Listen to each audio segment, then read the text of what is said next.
Right, good morning, folks. Today is Saturday, and it's the second day of the, what shall we call it, tour of the battlefields. And what are your thoughts on it today, Alan? Rubbish! Yes. Can we have a bit Well, more? have a right good do today, Barry. Yeah. So, we're going to go down for breakfast, surely. Yeah.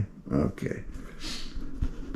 So so we'll speak to you again later, and it's bye for now. Right, folks, here we are on the bus, just leaving the hotel. We're on our way. What's the first stop? Essex Farm. Essex Farm. John McCrae and Flanders. Okay, good morning everybody. There you go. Come on, there's a few more alive than that. Good morning. Good morning. That's better. Come on, it's a Saturday morning, it's sunny, and we're heading out onto the battlefields of the Great War. What more could you want? In days of old. And if you look to your left, the waterway there is the old moat, the continuation of the ramparts. So the ramparts did a bit of a dogleg there, and that led down to, I think in that area, the Newport Gate, but all that was demolished. It was considered to be redundant. But in the First World War, the ramparts was the only structure in Ypres that survived the bombardments, because its walls were so thick that not even the 420mm German shells that were lobbed at Ypres could destroy the ramparts. So that structure survived. Everything else within the confines of the city, including the Cloth Hall and St Martin's Cathedral, all of it was destroyed. And the people who came here who had not experienced the war, the first pilgrims in 1919, write often in their diaries, it was like visiting the ruins of an ancient civilization. Such was its level of destruction. It looked like it'd been like that forever. Go left of this roundabout here. There we go. And we're on our way. So we'll film again when we get to Essex Farm. Right, folks, here we are at Essex Farm.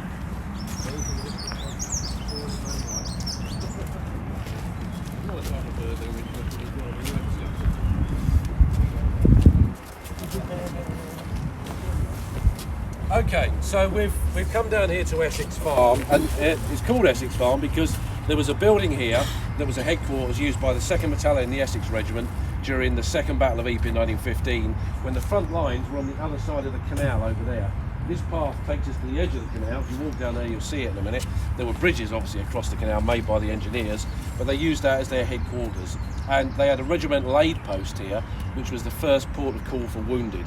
So men coming back from the fighting were brought here by stretcher bearers to this building to be patched up, cleaned up, wounds redressed, and then passed down the evacuation route for further treatment. Now, when the line went static following that Second Battle of Ypres, so this is in the summer of 1915, and it wouldn't move again for another 2 years, the whole infrastructure behind the battlefields was created. So rather than have a regimental aid post there, they moved those right up into the front line, which was about 3/4 of a mile in that direction. So again, that's where, when you were wounded, that's where you were brought to by your medical officer and your battalion stretcher bearers, who were not conscientious objectors. They were men selected from the rifle companies of an infantry battalion, who were slightly more intelligent men, good at thinking on their feet, could act without being given orders and things like that, which a lot of the time they had to do. And they would go out and rescue the wounded under fire. They couldn't carry weapons, although they could legally carry weapons, but they couldn't carry weapons as well as stretchers, which were about 8 foot long. So you couldn't carry one of those and a Lee Enfields and so on. So they went into battle essentially unarmed. And they went out with the medical officer, picked up the wounded, came back to the aid post, treated them there, and then they handed them over to the Royal Army Medical Corps, who would then take them to the next stage of medical treatment, which was an ADS, an advanced dressing station. And that's what this is here. And these were set back from the front line area in a place of safety, often with a bit of natural cover. So this is tucked into the bank of this canal, couldn't be directly seen by the Germans, and it's a safe place to treat your wounded. Now, originally in 1915, this was a wooden structure, and when John McCrae, who was a veteran of the Boer War, who had re-enlisted in the Canadian Artillery and eventually became a medical officer in the Canadian Army Medical Corps, this is where he was in 1915. And he emerged from his dugout here one morning, having treated Canadian wounded being brought into this spot from the front lines where the gas attacks were taking place. He came out one morning and there were some wooden crosses in the cemetery here, and it's May 1915, and this is the time of year when in disturbed ground you begin to see poppies growing out of the undergrowth and in the loose earth, because that's the kind of conditions that poppies like. And it inspired him to write the poem In Flanders Fields. In Flanders Fields the poppies grow between the crosses, row on row. I mean, you can read the whole poem. Poetry's not everyone's cup of tea. We're in, what's this? This is where... This is where the advanced stations, where the Tretton, you know, from front line. What was this for? Was this for stretcher bearers? Troops. Was this for stretcher bearers or a Stretcher treatment? bearers and people that were victims, casualties. Casualties, yeah. Essex Farm. Because I remember him saying something about the smaller ones were for people who carried stretchers and what have you, and bigger ones for where they treated them. Yeah. Yeah, yeah. And this is where throwing. Yeah. Nice that.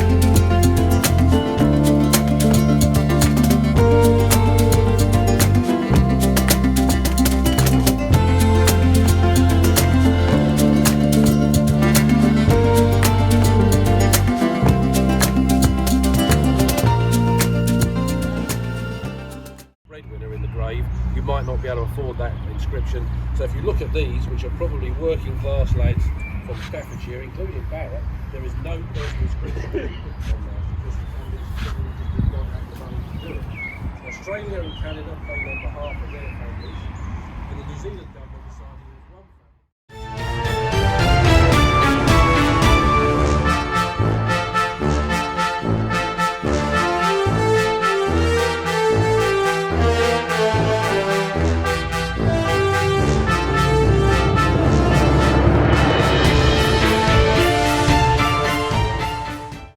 To our right, that's where, if we could look at that last wind farm and then come through the last bits of the modern industrial units, that was a place called International Trench, and that joined up with the edge of the canal. And 20 odd years ago, I was very, very lucky, privileged really, to be invited to join a group of Belgian archaeologists called the Diggers, who were excavating that site, which was then, the work that they did was then turned into a BBC programme called Forgotten Battlefield, which told the story of the work that they were doing and what they uncovered. They found the bodies of well over 200 British and French and German soldiers from the First World War. There you go. So we'll film again when we get to Yorkshire Trench. Here we are at the Yorkshire Trench, and they've dug a lot of it up since we were here last year because they're renovating it, I think that's the word, and so it's going to be a lot better. I mean, we can get down into Trench itself, which we're going to go down later, and these things had signs on them last year, but they've taken them away to renovate them as well. So anyone who's seen my last video on the Passchendaele adventure will see the difference.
this is the centre we've just been in.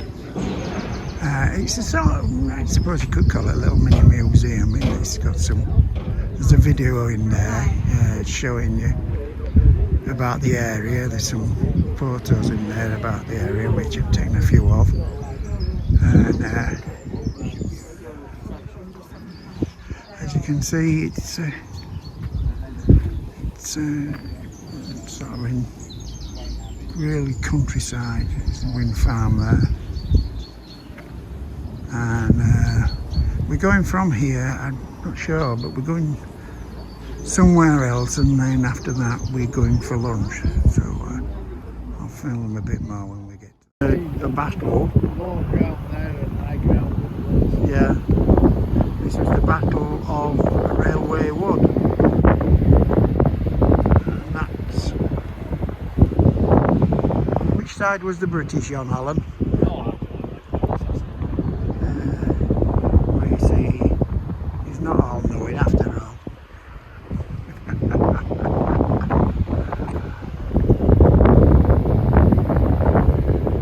I think we're safe to say we're to and fro. Yes. Would you agree with that, Mr. Dog? To and fro. Yeah, to and fro.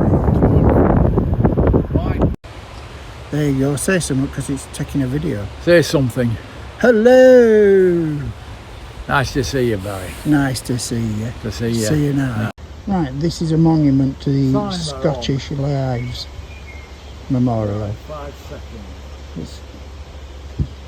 So, and then there's the British flag.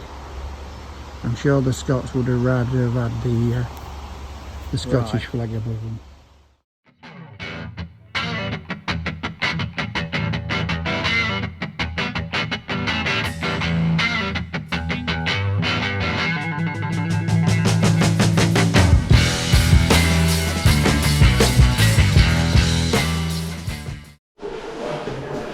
Right. Yes, it's a Belgian soldier.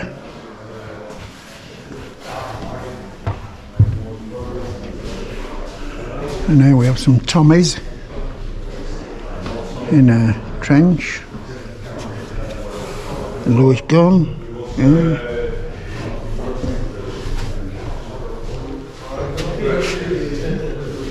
Vickers machine gun.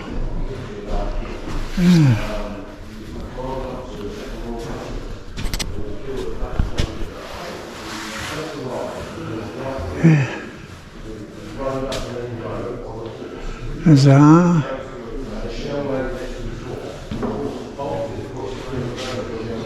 German farrier.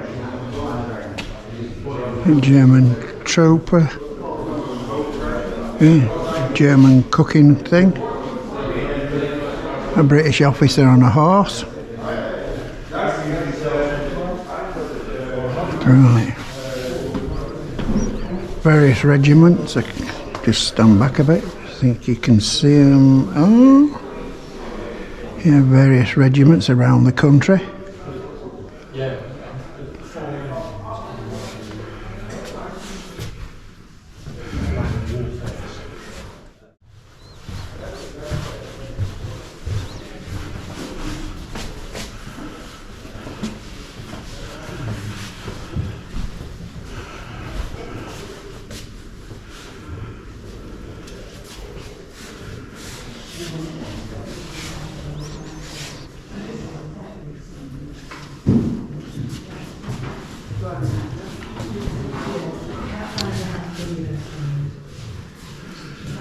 Another British Tommy. German trench. In May 1915, during the Second Battle of Ypres, the front line became fixed at this point. The German troops dug in at the top of this ridge, where they had an excellent view of the British front line, which was situated on lower ground. Here, a stalemate dragged on from various gas masks above and below ground.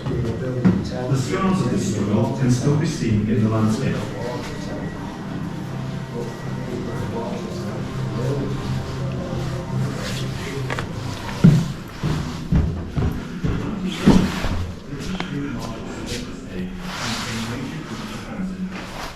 an ambulance over there, and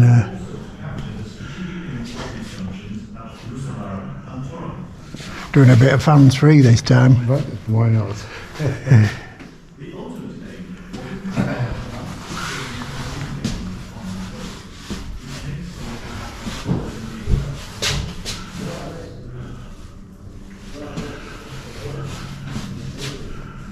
Reception with the stretchers.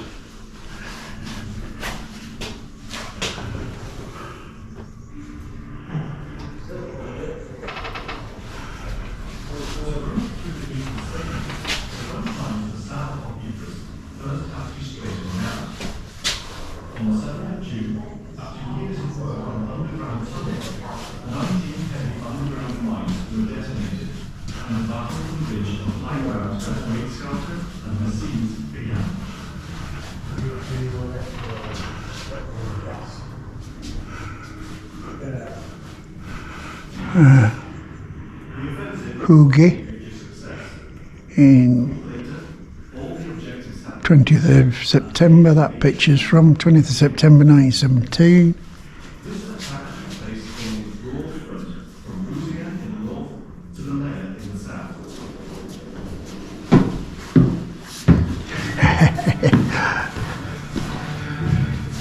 The sector of Velorada and Hooker was a major challenge.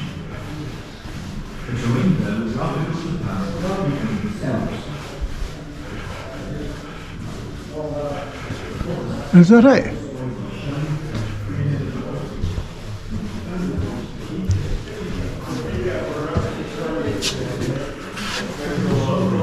I've been down that bit. I'll see you later.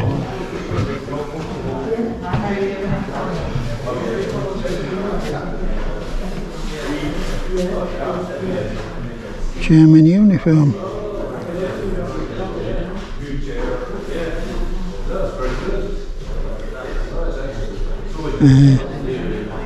Bavarian.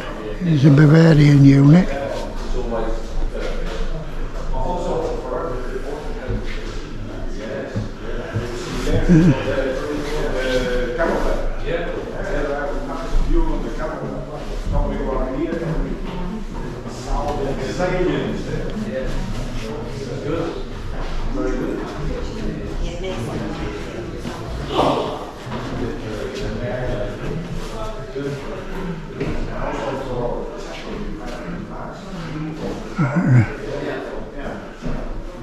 These are Germans,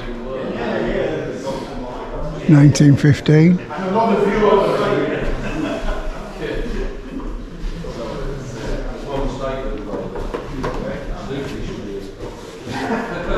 Obviously Scotsman.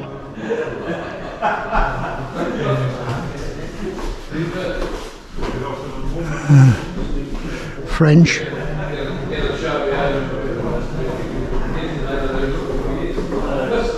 In 1916.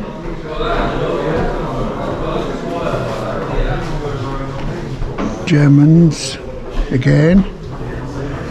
German trench 1918.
You can see that's a Fokker triplane, famous Red Baron.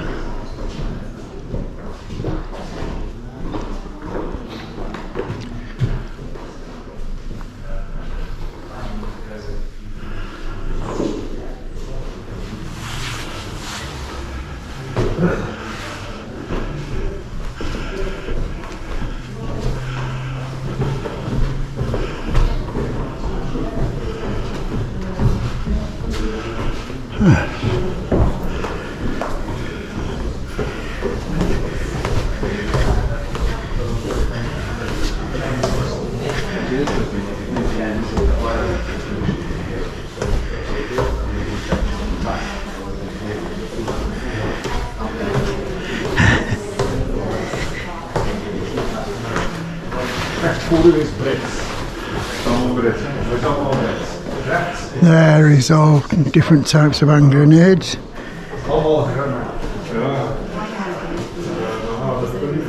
I can't remember.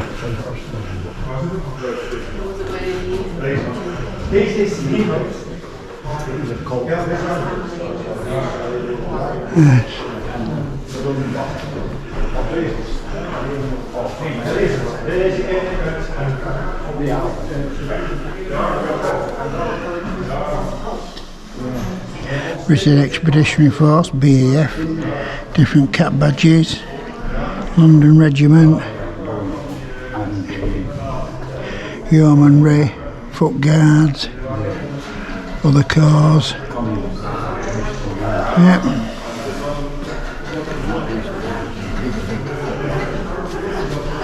Somebody, German medical orderly.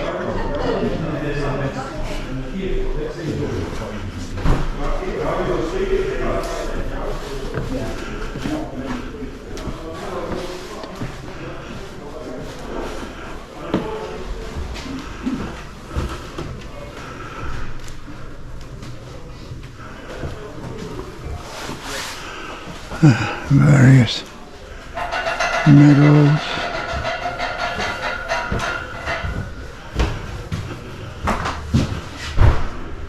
Just articles from that period. Yep. And a typical duck bar and a trench. And there you have it, folks.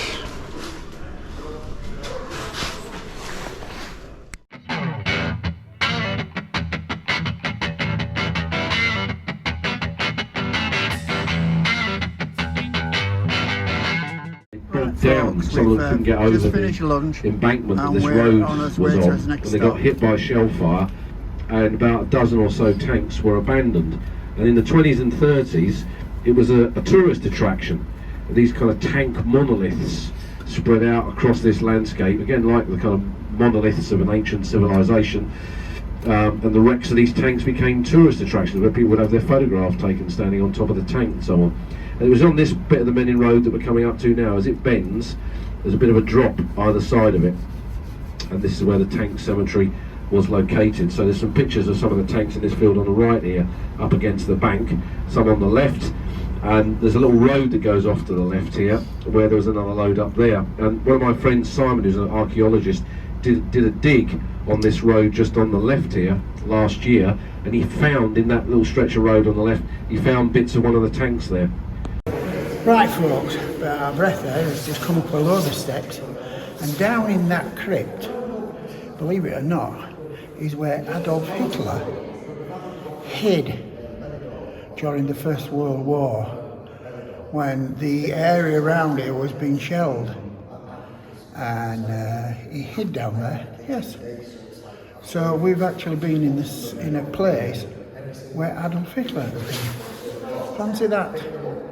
What we have here, folks, is a monument to the so-called Christmas truce, and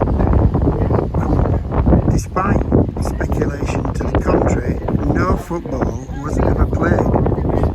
So there you go.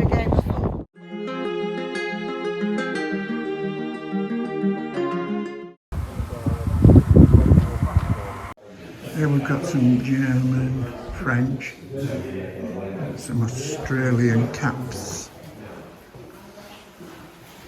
and rifles accordingly.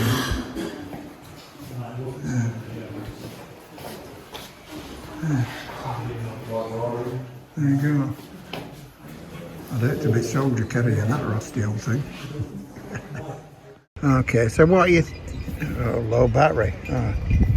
What are your thoughts on today so far then, Alan?